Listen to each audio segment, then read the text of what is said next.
Nu har jeg ikke lavet film i lang tid. Nu laver jeg en dokumentarfilm. Det er en lidt sjov start måske.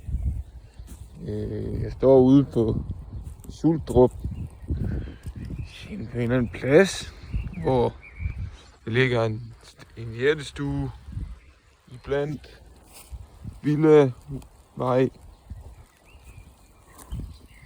Klassisk jættestue. Følelsen er meget ændret, efter at man finder ud af, at det er et gravkammer. Og det er ikke sådan, altså, det er ikke nødvendigvis et tempel. Spørgsmålet er, hvad ved folk egentlig om de her ting? Det er jo meget, meget lang tid siden, at man har lavet det her. Hvad skete der egentlig i stenalderen og så videre? Så var det en jætteskulptur. Den er rimelig ny i hvert fald. Passer godt til stedet. Ja. Så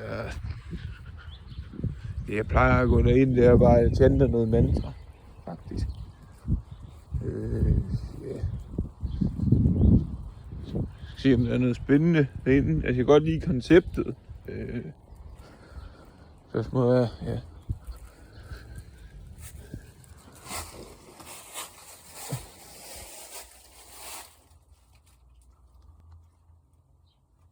Kom der lidt lys på. Jeg har allerede lys herinde, faktisk. Det var smart. Det er jo godt og dårligt, så kunne man sidde i mørket sådan.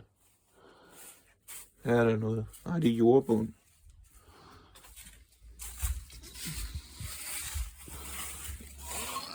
Så kan man lige her med lige et værelse her. Det er værelset. På en eller anden måde var det ikke, hvad jeg regnede med. Det er selvfølgelig nok mørkt om aftenen. Men det er altså en jættestue. Jeg ved ikke, om det er dope. Det er vist dope nok, hvis man måske har et lille bål eller et eller andet.